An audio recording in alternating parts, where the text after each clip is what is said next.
来吧，新玩具！今天我们来玩 MP 的56开路先锋。这回的膏药上面写的清楚，代工厂是广东东莞这边。制品方面，说明书人物卡 3C 版本有一份中文的说明书。配件内容：2个手臂的替换，车顶的雷达，手炮特效键，2张表情替换面雕，以及一个动画造型的进气格栅，还真的是不错呢。这款的车型做的相当的漂亮。涂装的一些细节，透明的车窗，以及车尾部丰田的文字 logo。底盘来看算是比较整洁，2条腿，但后轮尾部这里会多出来一块零件，显得底盘这里有一些多余。门把手、钥匙孔、倒车镜这个地方都有涂装，电镀的效果非常的闪亮。这里的车灯也做了磨砂玻璃的处理。把这块拉下来，里边的进气格栅孔也能看得到。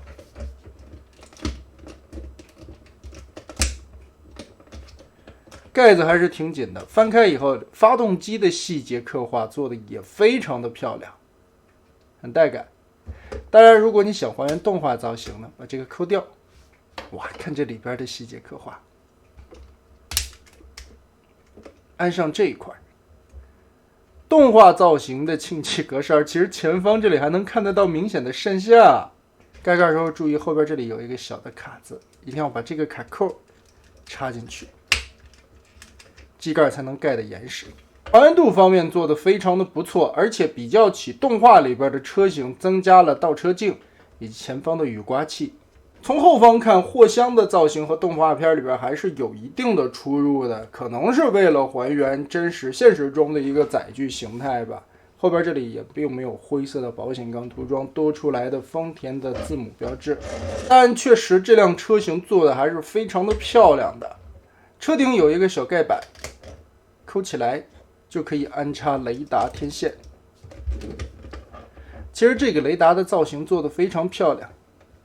后边的一些细节，齿轮还有小电线的刻画，左右是可以旋转的。虽然并不是橡胶轮胎，但轮纹的刻画和轮毂的涂装做的都还可以。车顶的这一块小天窗也是透明件，掰开这里的小卡扣，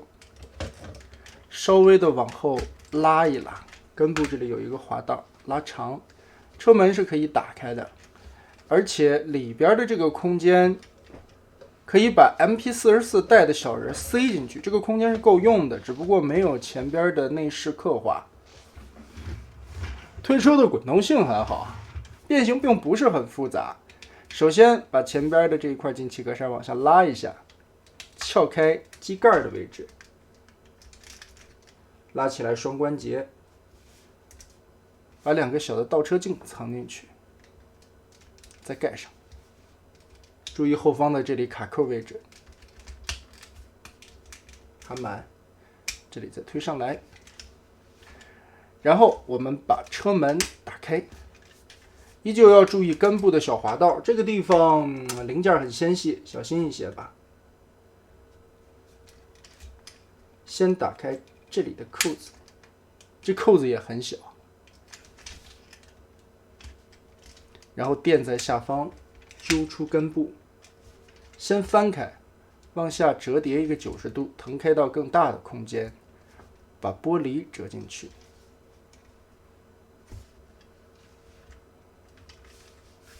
翻到车尾灯的部分，把刹车灯左右往开翘一下，打开卡扣，这个地方稍微的接住一点点的韧性，然后拉开上方这里2个卡锁，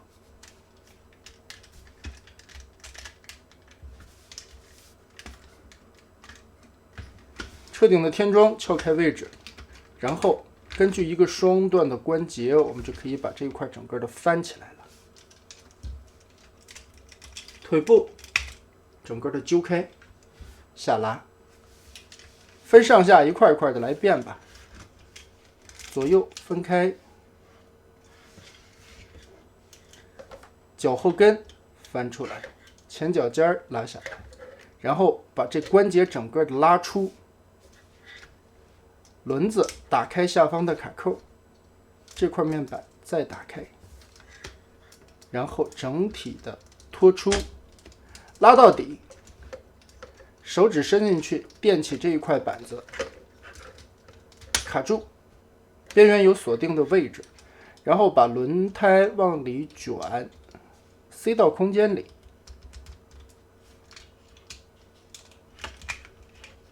两块面板一闭合，腿部搞定。接着顺着这个关节进行180度的旋转，一条腿就变完。变形起来还是非常简单的，处理的效果又很好。拉开，然后打开这个轮胎，打开后方的板子，滑道拉长，手指垫进去，把这块捅出来，卡扣锁上，轮胎卷边缩，后方这里卡住，这一片翻下来，卡住，脚踝归位，顺着这个关节旋转，180。好，两条腿我们现在就已经处理完了，简洁流畅，然后处理的效果包裹的都很好。腰部的两个轮子转到里边180度，注意根部这里是一个双关节，我们拉下来往下错一下。接着卷动这个车门板的时候，注意腾到一个横着的90度，再往里折，让过中间的这根棍子，翻下来，再往下旋，翻到底，卡到什么位置呢？这里有一个凹槽，刚刚好把这个边缘夹进去。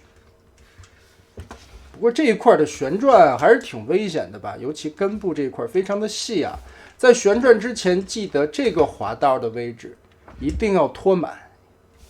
根部的滑槽要拉到头，然后在旋转的过程中，记得旋转车门来避让中间的一个位置。转过来之后，这个双凹槽卡车门边，塞进去。好了，其实是把车门的内侧这一块起到了一个肚子侧面挡肉的位置。我们已经展成了现在的状况。顶盖翻开，注意这一块背泡这两面都往上卷，先腾开空间，然后把两条胳膊旋转，再旋转。这个零件是一个双关节，这边折90度，这边再折90度，把它完全都放下来。注意前方挡风玻璃的这一块是个透明零件，往出拆的时候注意取巧的位置，先脱开一个边缘，再脱开另一边，你就可以很轻松的卷下来了。不然的话，它卡上去以后，这个边缘锁定好是很难掉下来的啊。你愣掰的话，这样掰小心把这个透明玻璃掰裂了。只要把这个边缘倒角先翻下去，好，然后往下拉，拉动的时候根部有一个滑道，整个的胸口缩，缩下来对准后边的卡扣，把这里头装定上。肚子这一块基本上算是定好位置了。头部伸出的时候，用手指顶一下这个关节的位置。从这里看，它是中间分片往出翻脑袋，连着脖子的空间，所以顶这个轴，把它捅出去，脑袋顺着，这窟窿就出来了。然后翻转180度，把这块定好，调一调，压过去。车顶和前挡风的位置也有一个折断的空间，放下来。这个时候我们再来处理背包，这一节拉过来，往开折90度，顺着这个关节我们就可以折到另外的方向，另外的一颗也是转到上面去。接着把后边的倒车镜的位置这一片180度折进来，往下翻这里的时候小心，中间是有卡扣的，把这个板件一劈二，从中间打过来。形成中间的一个带圆环的板件空间。后边的这一块往起撬，解锁开2个卡扣。这里要小心啊，很多都是透明的零件，比较薄。然后根部这里有一个滑道的位置，把这2个侧面的板子稍微的往开拉一点点缝隙，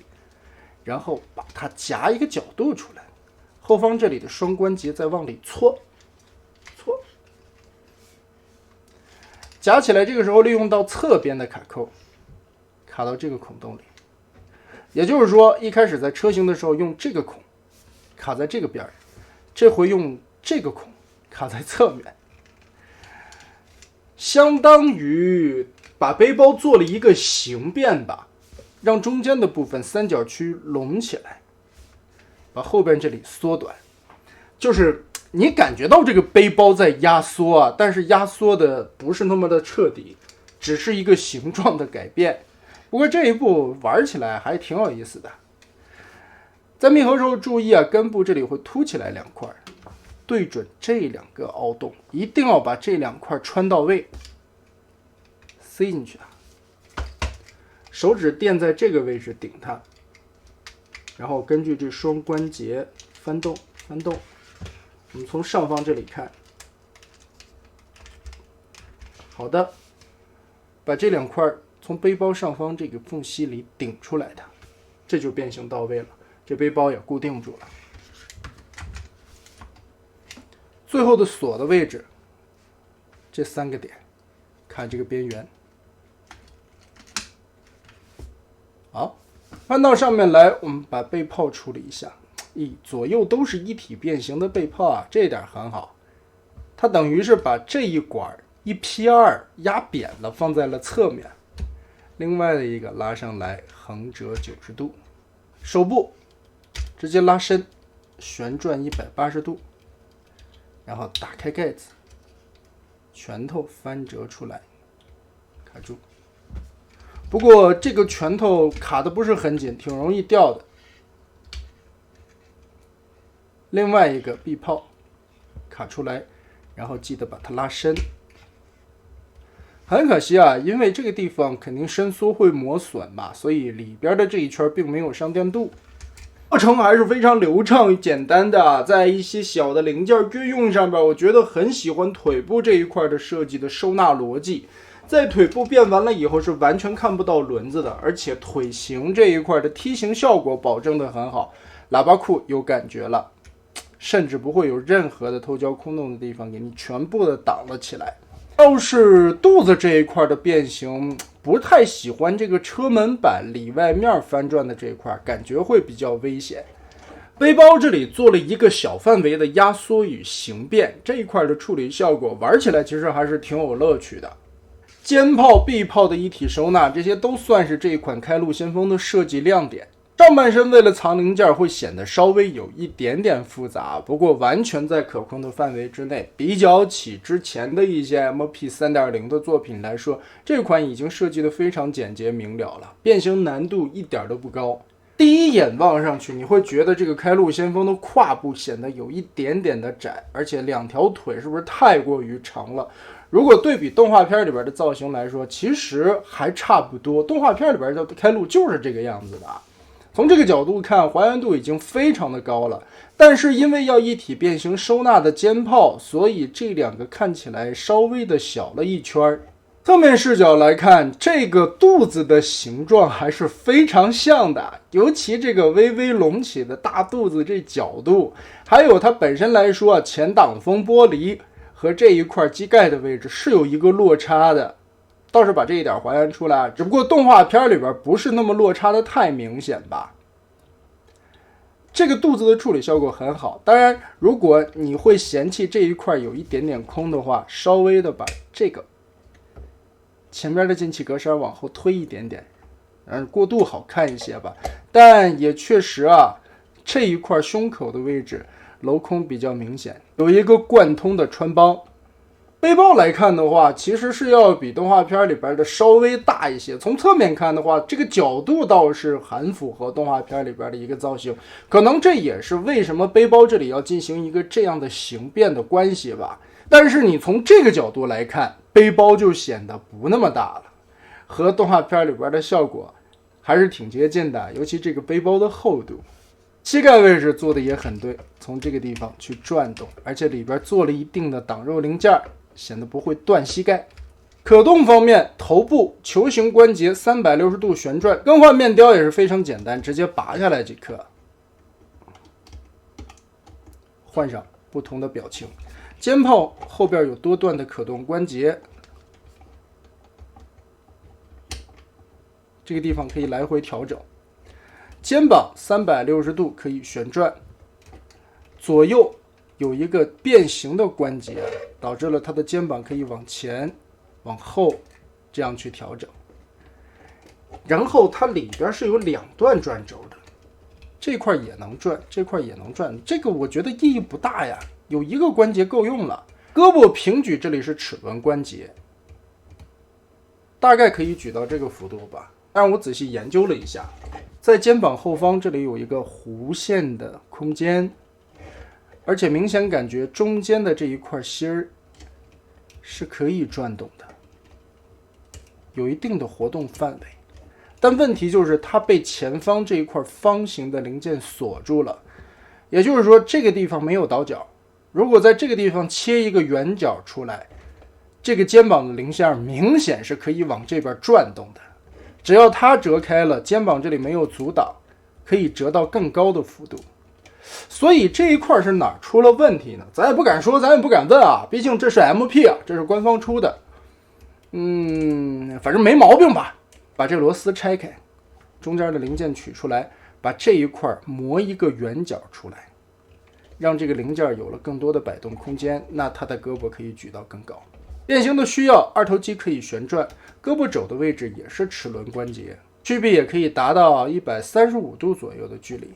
手腕前后有弯折关节，360度旋转。棉手套手，后边3指连在一起2节，大拇指根部1节。替换手的时候啊，直接把这个块打开，然后拉下来。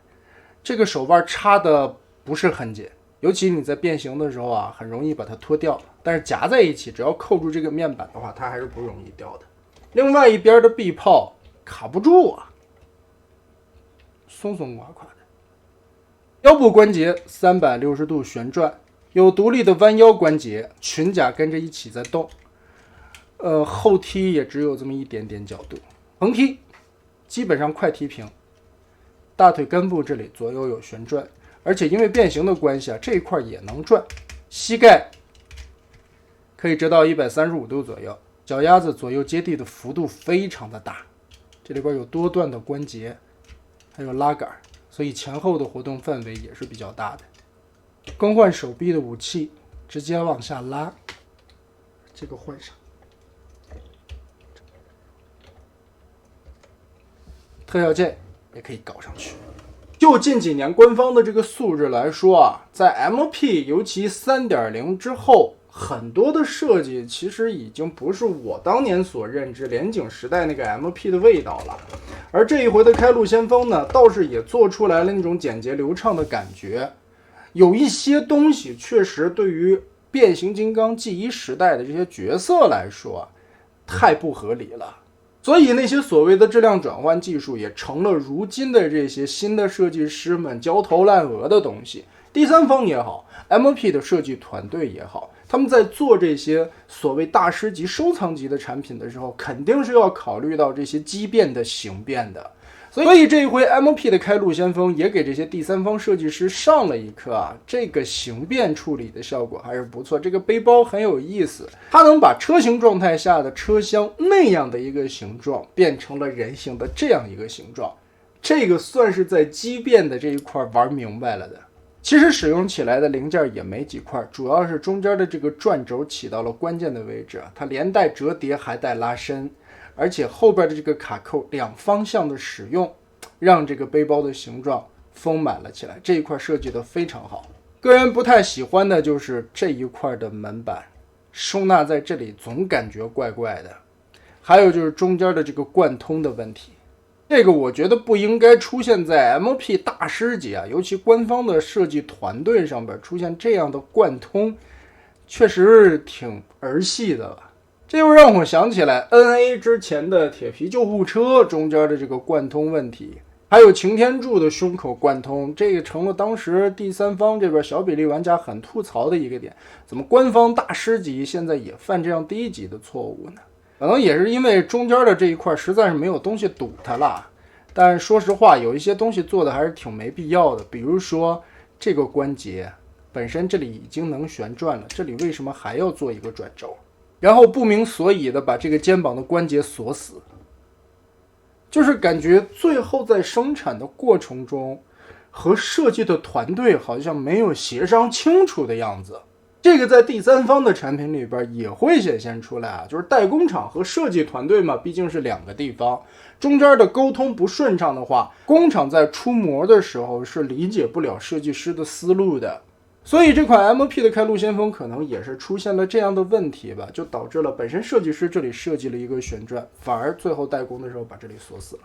所以总结一下吧， MOP 的这款开路先锋真的是自 3.0 时代以来又是一个非常不错的设计了。虽然中间有一些这样那样的小瑕疵，但是也算瑕不掩瑜，毕竟现在没有完美的产品嘛。变形金刚毕竟还是需要后续更新换代的，目前的技术来说做成这个样子已经非常可以了。再加上模具的精度很高，涂装细节在一些板件的用料上面也可以达到很高水准的产品。它不同于以往的 MP 产品，起码这一款的料子是没问题的。很多地方看似危险，这款开路先锋身上设计了非常薄的板件，以及非常细的杆子和非常细小的卡扣，但是这款的料子摸起来的韧性还是不错的啊。在把玩了这么多次以后，并没有出现任何的白痕、断裂、撕裂，甚至自爆的现象。所以这一款是合格的产品，如果真要给它评分的话，满分10分我能给到8分到9分的级别，还不错还不错。而且一些细小的配件互动性也是非常好的。我最感兴趣的其实是它车头的这块进气格栅替换，这就解决了后续加号的问题。MP 曾经在出了原编号的仿真车载具样式后，肯定后边会出加号来还原动画片里边的车型效果，但这一回比较良心了，你也不用去买加号了，直接换一个车前脸上去，就和动画片里边已经很接近了。等于是官方把自己本来可以赚2份的钱，现在只赚了你1份。哇，什么是良心企业啊？那么得嘞，这款 MP56 开路先锋就到这里了。